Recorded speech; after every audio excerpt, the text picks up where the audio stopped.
Olá, meus queridos irmãos, Deus abençoe. Estamos hoje, então, na nossa quinta aula, nossa quinta live sobre as águas profundas. E nós estudaremos hoje sobre o livro de Números e Deuteronômio. Então, gostaria já de convidar vocês, desde agora, a nós fazermos a nossa oração como habitualmente temos rezado, pedindo a intercessão de São Tomás de Aquino, para assim, então, compreendermos de maneira mais profunda todos estes ensinamentos que logo mais nós teremos. Em nome do Pai, e do Filho, e do Espírito Santo.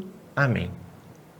Concedei-me, ó Deus, onipotente e misericordioso, ardentemente desejar, prudentemente descobrir, verazmente conhecer e perfeitamente realizar o que for do vosso agrado.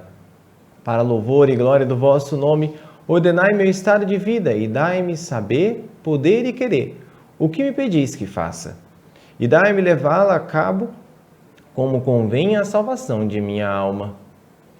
Que o meu caminho até vós seja reto e seguro, que eu não sucumba na prosperidade nem na adversidade, a fim de não me ensoberbecer na primeira, nem desesperar na segunda. Que na fortuna eu vos renda graças e na dificuldade mantenha paciência. Que eu de nada me alegre ou entristeça, senão do que me leve a vós, ou afaste de vós. Que a ninguém deseje agradar, nem tema aborrecer, senão somente a vós. Dai-me tudo fazer com caridade, e o que não diz respeito ao vosso culto, reputá-lo como morto. Dai-me praticar minhas ações, não por costume, mas referindo-as a vós com devoção. Que por vós eu não dê valor às coisas transitórias, e me seja caro tudo que vos diz respeito. Que me compraza mais do que tudo, todo o trabalho que for para vós, e me aborreça todo descanso que não seja em vós. Dai-me, docíssimo Senhor, dirigir-vos meu coração, frequente e ferventemente, e de alma contrita, emendar com um firme propósito a minha fraqueza. Fazei-me, ó Deus, humilde sem fingimento, alegre sem dissipação, grave sem depressão, maduro sem severidade, vivaz sem leviandade, veraz sem duplicidade, temente sem desespero, confiante sem presunção, casto sem corrupção, corrigir ao próximo sem indignação e edificá-lo pelo exemplo e palavra sem exageração, obediente sem contradição, paciente sem murmuração. Dai-me, docíssimo Jesus, um coração desperto, para que nenhuma vã curiosidade o afaste de ti, imóvel, para que não ceda a nenhum afeto indigno, infatigável, para que não sucumba em nenhuma tribulação, livre para que dele não se apodere nenhum prazer violento, e reto, para que não o faça desviar-se nenhuma má intenção. Concedei-me, docíssimo Deus, inteligência para conhecer-vos, diligência para buscar-vos, sabedoria para encontrar-vos, bondade para agradar-vos, perseverança para esperar-vos doce e fielmente, confiança para alcançar-vos felizmente. Fazei-me pela penitência suportar vossas penas, utilizar vossos benefícios nesta vida pela graça e, por fim, na pátria eterna, desfrutardes vossos gozos pela glória. Vós que com o Pai e o Espírito Santo viveis e reinais pelos séculos dos séculos. Amém. Santo Tomás de Aquino, rogai por nós. Muito bem, meus queridos irmãos, nessa nossa quinta aula, como eu disse no início, nós falaremos sobre esses dois livros seguintes, que são os livros de Números e Deuteronômio. E assim, então, nós chegaremos nessa quinta aula a fecharmos aquilo que é o Pentateuco, isto é, os livros da lei, aqueles livros que os judeus eles têm como os livros mais importantes, a Torá, o que a lei diz. Quando nós vemos os judeus falando para Jesus, o que diz a lei? A lei fala a respeito disso. Eles estão falando aqui, quando eles falam da lei, desse conjunto de 5 livros, que são Gênesis, Êxodo, Levítico, Números e Deuteronômio. E nós, então, estamos hoje nesses dois últimos, Números e Deuteronômio. Vamos entender qual a riqueza e como se organiza esse livro, para que, ao lermos, possamos, então, compreender ele num contexto de um todo. Pois bem, o livro de Números e Deuteronômio.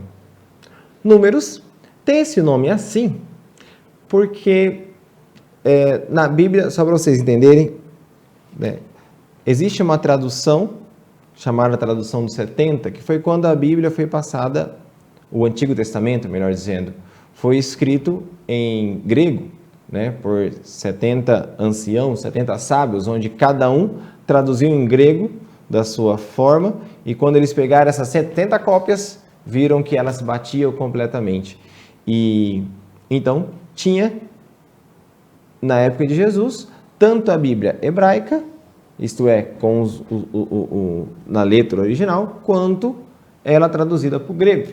Os apóstolos, por exemplo, utilizavam a versão grega, né, porque era mais comum, mais fácil de se encontrar. E naquela região onde eles estavam, era o livro que eles mais utilizavam. Pois bem, nesta Bíblia grega, né, do Antigo Testamento, nessa versão grega do Antigo Testamento, este livro tem-se o nome de Números, porque quando nós vamos ver nesse livro de Números, nós vamos ver que ele inicia com um recenseamento e ele termina com um recenseamento. O que significa recenseamento? Ele inicia com uma contagem, podemos dizer assim, de todos os habitantes que ali estavam, e ele termina com esta mesma contagem de todos os habitantes que ali estavam. Então, por conta desta dupla contagem que está tanto no início quanto no fim, que inicia e conclui, dá-se o nome então de Números. Na Bíblia hebraica, o livro se chama Bemidbar, que significa basicamente a primeira palavra desse livro, né? Assim como nos outros também era a primeira palavra, assim também nesse é a primeira palavra, né, que está lá, que dá o título ao livro na Bíblia hebraica, na Torá. Neste livro de Números, nós vemos então um conjunto de várias tradições que foram passadas principalmente ali pelos sacerdotes da época, quem cuidava das coisas do templo, e que servem, esses conjuntos de tradições, né, que foram passadas de geração em geração, servem como uma ponte, um elo, entre o Êxodo Levítico, que ali então, Êxodo Levítico, nós temos todo aquele acontecimento que vai da saída do Egito até a lei do Sinai, e estes dois momentos fazendo então uma ponte com o Deuteronômio, que é o último livro que narra então a despedida de Moisés na fronteira da Terra Prometida, né? Então, o livro de Números, ele vai fazer este elo entre esses dois, né, melhor dizendo, entre esses três livros, né? Êxodo, Levítico e Deuteronômio.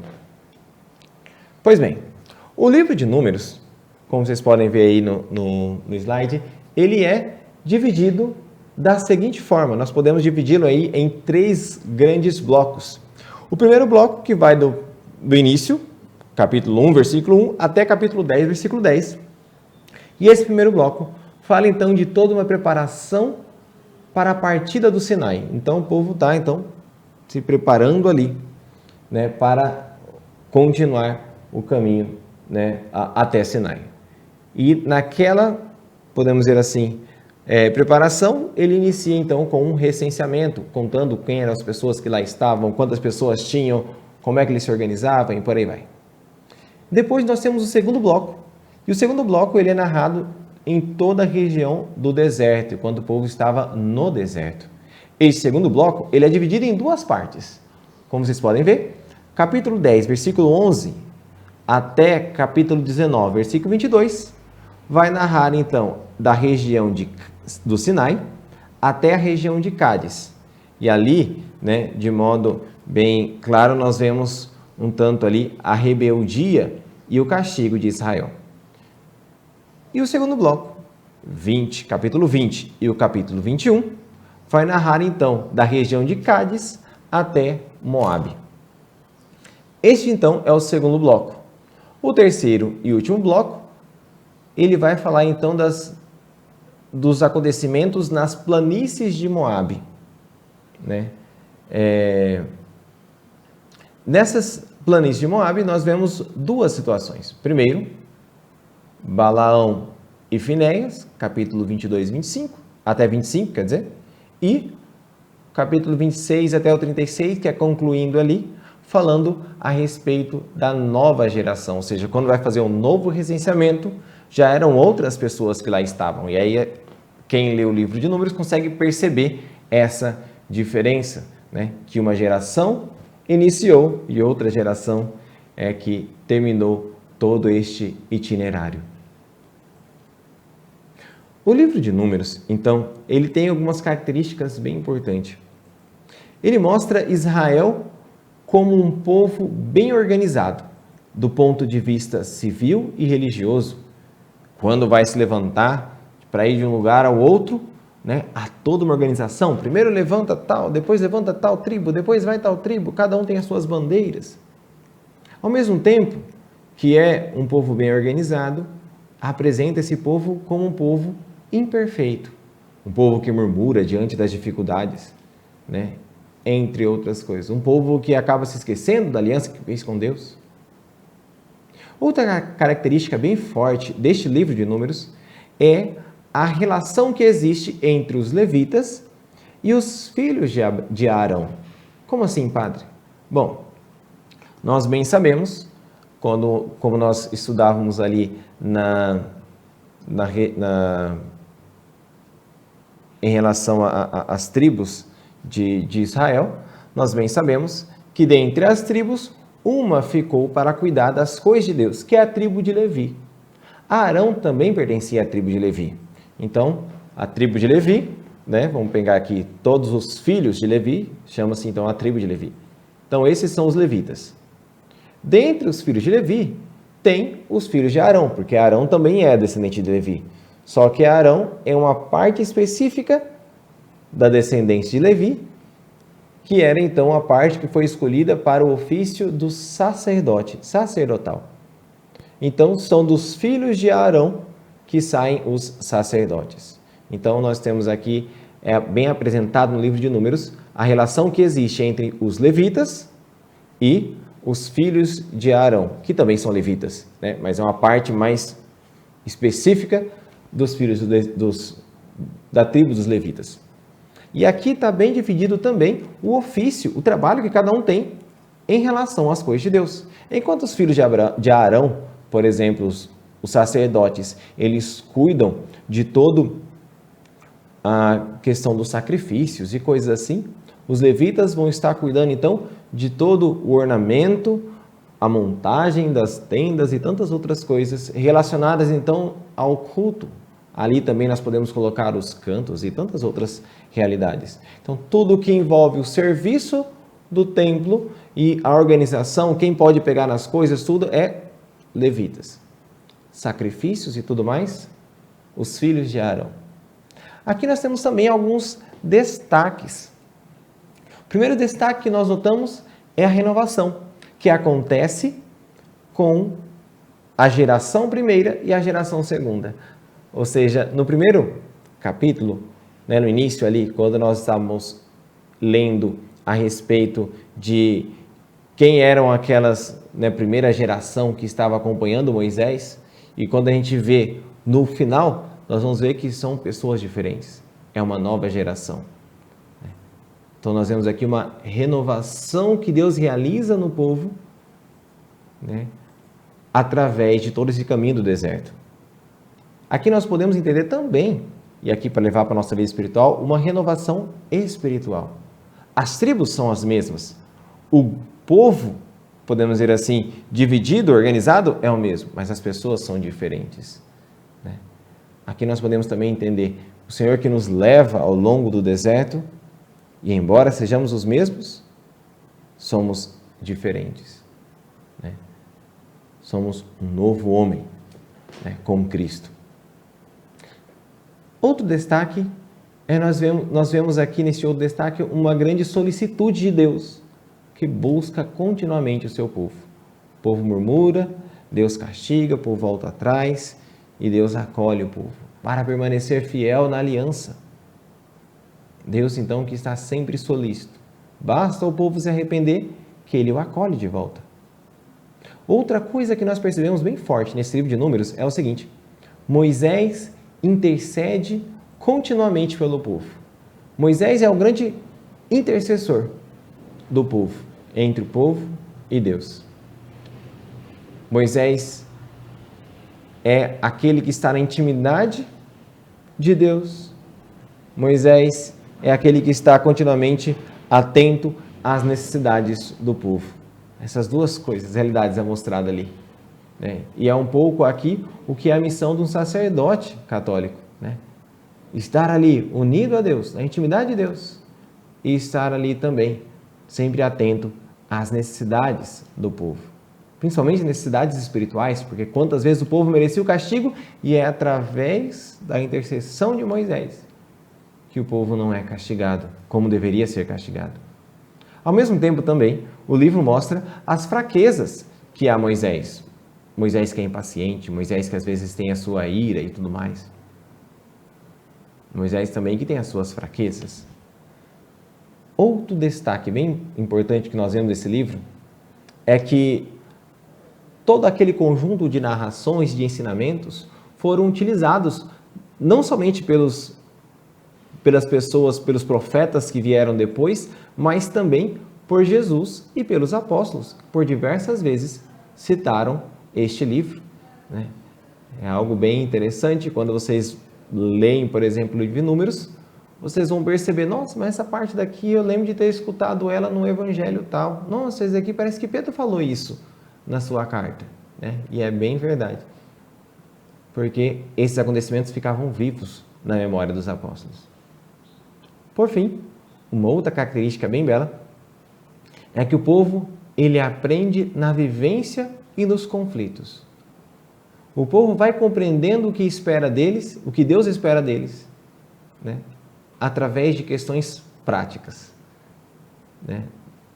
É através do caminho que estão tendo ali pelo deserto, onde eles tropeçam, e aí eles aprendem, nossa, isso não agrada a Deus. E aí então eles começam, então, olha, esse tipo de coisa não agrada a Deus. Depois eles vão caminhar lá na frente, tropeçam de novo. Deus os repreende, eles entendem, nossa, realmente, isso aqui também não agrada a Deus. E assim então, à medida que eles vão caminhando, eles vão conhecendo mais profundamente o que agrada e o que desagrada a Deus. É um caminho, podemos dizer assim, de conversão, onde à medida que eles estão ali caminhando no deserto, eles vão conhecendo um pouco mais a respeito do Deus que os livrou da escravidão.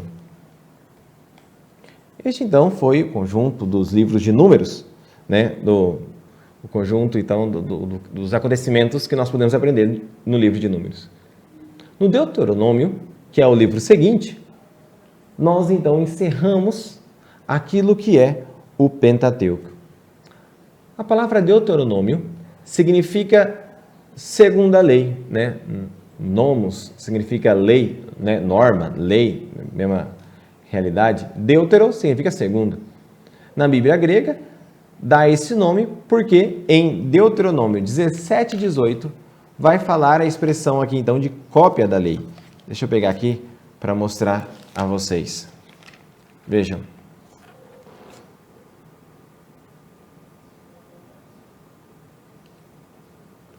Ao assentar-se no trono do seu reino, mandará transcrever para si, num rolo, da parte dos sacerdotes levitas, uma cópia dessa lei. Né? Está aqui escrito, Deuteronômio 17:18. Isso foi entendido, né, na época como uma segunda lei, né? Um acréscimo que Moisés colocou da lei que Deus havia passado. Lógico, Moisés inspirado, né, por Deus e tudo mais. Por isso, então, dá esse nome de Deuteronômio. Em hebraico, o nome desse livro é simplesmente Debarim, que significa, em outras palavras, né? Debarim significa apenas ali a primeira palavra que está no livro de Deuteronômio, né? Essas são as palavras que Moisés falou a todo o Israel, né? Debarim, né? As palavras que Moisés falou, né? Dabar é palavra. O livro, então, narra os discursos de despedida de Moisés na fronteira da Terra Prometida. Né? Como nós bem vemos aqui no início, essas são as palavras que Moisés falou a todo Israel no Além Jordão, né? Ou seja, do outro lado do Jordão. Então, para nós entendermos este livro do Deuteronômio, a gente tem que pensar da seguinte forma. Eu vou passar aqui para o último slide, para vocês darem uma olhada. Penúltimo slide, que tem uma figurinha ali. Isso. Aqui, nós estamos... essa placa é uma placa que fica no Monte Nebo. O Monte Nebo é um monte que fica bem próximo do Rio Jordão e é daquele monte que Moisés viu a terra prometida. Ele não entrou na terra prometida, como o próprio Deus disse a ele que ele não entraria, mas ele teria a graça de ver a terra prometida. Então ele no Monte Nebo conseguiu ver toda a extensão da terra prometida. E aí aqui tem, né, nessa placa um pouquinho do que dá para ver, em qual direção que tem cada uma dessas,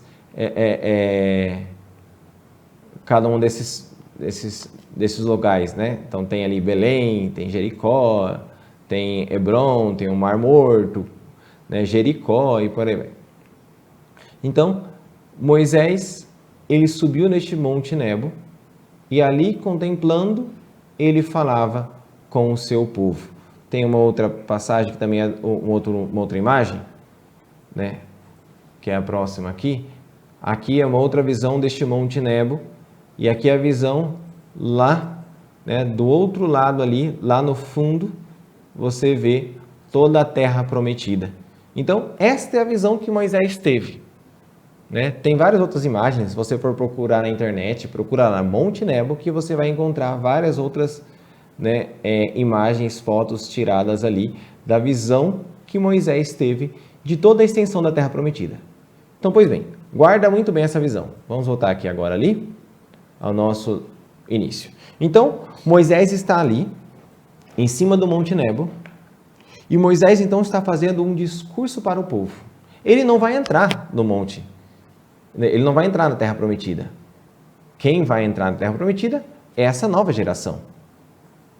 Porém, embora ele não entre na terra prometida, ele faz o discurso para tudo que o povo deve fazer quando entrar na terra prometida. Então, assim que é organizado este livro do Deuteronômio. Então, nós temos 3 discursos de Moisés e o encerramento, que é narrando a sua despedida e morte. No primeiro discurso, ele faz como que uma retrospectiva, uma rememoração de tudo aquilo que aconteceu até eles chegarem ali. Esse é o primeiro discurso. Exortando as pessoas a permanecerem fiéis à lei, então, recordando tudo aquilo que estava nos livros anteriores. O segundo discurso, ele faz então uma série de proclamações da lei deuterocanônica, seja um conjunto de outras leis que agregam àquela lei do deserto, do Sinai, melhor dizendo. E o terceiro e último discurso são uma série de sanções e bênçãos e uma exortação final. E aí então encerra narrando a sua despedida e morte. Vamos ver aqui nesse bloquinho que fica mais fácil para nós entendermos. Olha só. Primeiro discurso vai do capítulo 1, versículo 1, até o capítulo 4, versículo 43. Este primeiro discurso, então ele faz toda uma retrospectiva e exorta o povo. O segundo discurso, que é esse bloco maior, que vai do capítulo 4 até o capítulo 28, ele é dividido em 3 partes. A primeira parte, que é o capítulo 4, versículo 44, até o capítulo 11, versículo 32, vai falar então dos 10 mandamentos, decálogo, 10 mandamentos, e a teologia da lei do Senhor. Né? Toda a explicação então da lei do Senhor. Do capítulo 12, versículo 1, até o capítulo 26, versículo 19, então nós temos ali uma série de códigos deuteronômicos, ou seja, um conjunto, né, de leis que agregam a esta lei que o povo já havia recebido por Deus, que Moisés então passa a este povo. E do capítulo 27, versículo 1, até 28, versículo 68, tem então uma série de instrução que Moisés passa concluindo todo aquele discurso, esse segundo discurso, né, segunda pregação, podemos dizer assim, são 3 pregações, a segunda pregação, dando também, né, formas de bênçãos e de sanções para com o povo, né? Então, quando nós vemos no Deuteronômio quando nós vemos, por exemplo, no Evangelho, os judeus falarem assim, Moisés nos ensinou isso, Moisés nos ensinou aquilo, boa parte disso está relacionado ao Deuteronômio, que foram as coisas que Moisés passou, né? Bênçãos e sanções. O terceiro discurso, né, a terceira pregação vai do capítulo 28, versículo 69, até o capítulo 30, versículo 20, que é então uma série de exortação e um convite à fidelidade. Olha só como é interessante, o primeiro e o terceiro discurso, os dois têm uma exortação, né, um chamado que Moisés faz ao povo. Então, o primeiro discurso, um chamado e uma exortação, o segundo discurso, a promulgação da lei, e o terceiro discurso, de novo, uma exortação e uma fidelidade, como que fechando, né, o primeiro e último bloco. Como que existe uma certa simetria, né, entre esses dois. E então encerra capítulo 31, versículo 1, até o capítulo 34, versículo 12, aquilo que nós chamamos de epílogo, a conclusão, que é então uma narração da despedida e morte de Moisés.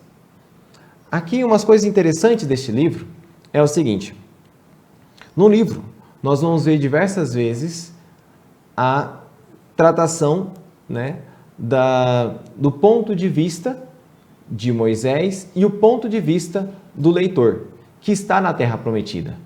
Como assim, padre?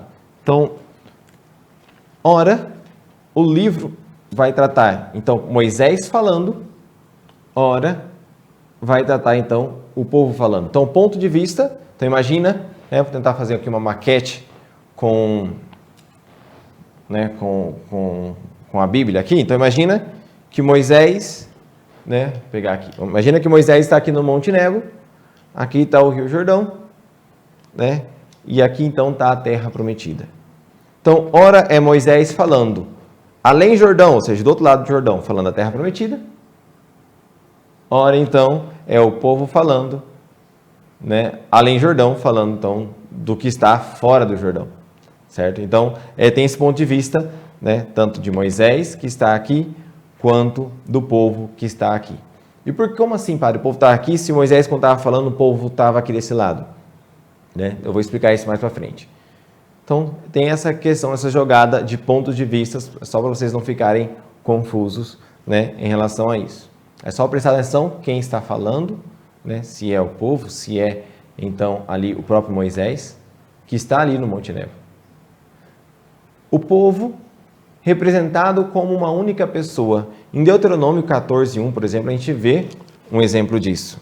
Olha só. Diz assim: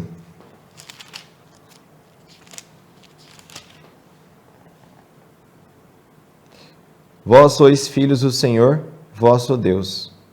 Não vos fareis incisões, nem rapareis o cabelo da testa em honra de um morto. Seguindo. Com efeito, tu és um povo santo para o Senhor teu Deus. Dentre todos os povos que há na face da terra, o Senhor te escolheu para seres o seu povo particular. Então, muitas vezes é utilizado, né, até mesmo o pronome pessoal no singular para representar que este povo está com uma única pessoa. É um corpo tão unido que é uma única pessoa, né? Um corpo só, podemos dizer assim. Outra característica é em relação ao tempo. Como assim, padre? Moisés, então, quando, né, nós vemos esses discursos, Moisés está ali falando com o povo, né? Então, aqui no monte, Moisés falando com o povo daquele momento, certo? Então, está Moisés falando com o povo. Depois, quando o povo, já anos depois, vai ler o livro do Deuteronômio, o povo já está na Terra Prometida. Então, quando eles estão lendo aquele livro, é como que Moisés estando naquele momento falando para eles. Lembrando que Moisés foi enterrado no Monte Nebo. Certo? Então, Moisés está enterrado aqui. Então, quando o povo está lendo, é como se Moisés estivesse falando com eles naquele momento, lá do Monte Nebo. Todos aqueles discursos. Certo? Então, isso dá uma certa atualidade em tudo aquilo que o povo está lendo. Então, eles liam séculos depois de Moisés já ter morrido, mas é como se Moisés estivesse vivo ainda falando com eles através do livro, né? Então, essa questão da jogada do tempo. E isso permanece até hoje. Quando nós vemos a Sagrada Escritura, Deus está falando conosco ainda hoje. Moisés fala conosco ainda hoje, através dessa própria graça do Espírito Santo, que conduziu toda essa Sagrada Escritura. Moisés, como instrumento de Deus, fala a nós ainda hoje. Então, essa questão do tempo, que o hoje daquela época, quando Moisés estava vivo, ainda permanece um hoje atual, ainda neste momento, 2023 que nós estamos. Alguns destaques em relação a este livro. Um dos destaques que nós percebemos é um grande chamado da fé em Deus e da fidelidade à sua aliança.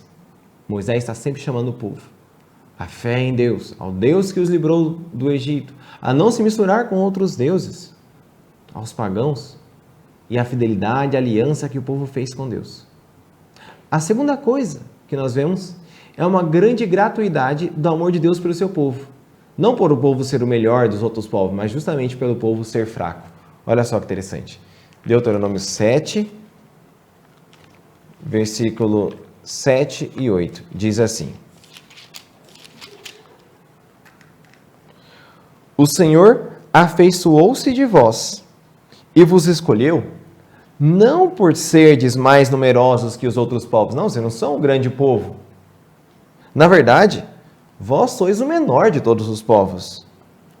Mas porque o Senhor vos amou e quis guardar o juramento que fez a vossos pais. Por isso, o Senhor vos fez sair com braço forte, resgatando-vos da casa da escravidão, das mãos do faraó, rei do Egito. Veja, não por ser grande povo, mas justamente por ser um povo fraco. A gratuidade do amor de Deus, que ama, não esperando algo em troca, mas justamente por dar algo, para dar algo. E por fim, a ação de Deus na história é lembrada para que o povo permaneça fiel.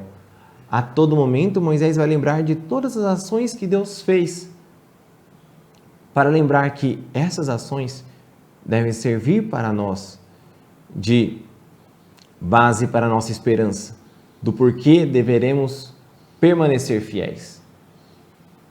Deus que fez isso, Deus que fez aquilo, Deus que agiu assim, Deus que agiu assado.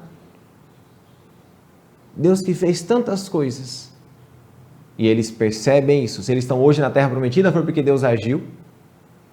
Então, tudo isso, toda a vida deles é uma prova viva de que eles devem permanecer fiéis a Deus.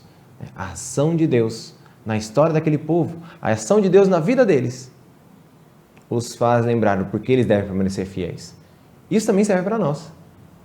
Olhando para a nossa vida, basta nós olharmos para a nossa história e vermos quantas graças nós recebemos de Deus, e nós encontraremos nessas graças que recebemos de Deus. Às vezes estávamos no caminho errado, por exemplo. Essas graças que recebemos de Deus são para nós o motivo do porquê devemos permanecer fiéis a Deus. É isso a mensagem que o Deuteronômio quer nos mostrar. E aqui então, a gente encerra com essas duas imagens, aqui novamente, do Monte Nebo, onde Moisés contemplou a Terra Prometida. Essa outra imagem aqui, ele contemplando todo este horizonte. Queremos então pedir a Deus a graça do Espírito Santo para que, ao lermos essas passagens, possamos entender a verdadeira mensagem que Deus quer nos passar e assim então procurarmos viver cada vez mais nessa fidelidade a Deus, que nos tirou da escravidão e quer nos levar para a verdadeira Terra Prometida, aquela que Moisés contemplou com os olhos da alma. Ele olhava para aquela Terra Prometida, física, geográfica, aquele lugar lá. Mas, como diz o próprio livro de Hebreus, pela fé ele já possuía uma outra Terra Prometida, aquela que nós olhamos todas as vezes que contemplamos o horizonte, todas as vezes que contemplamos a Cristo presente na Eucaristia, o reino dos céus. Queremos então pedir a Deus essa fidelidade para buscarmos cada vez mais fazer a sua vontade. Vamos pedir o auxílio de Nossa Senhora neste final de aula para que ela nos conduza, como conduziu o menino Jesus, como conduziu os apóstolos, que ela nos conduza cada vez mais à terra prometida.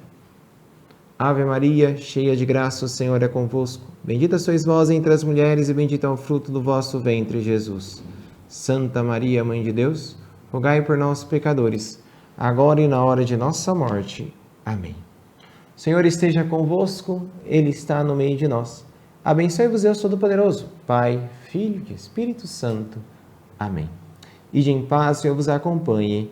Graças a Deus.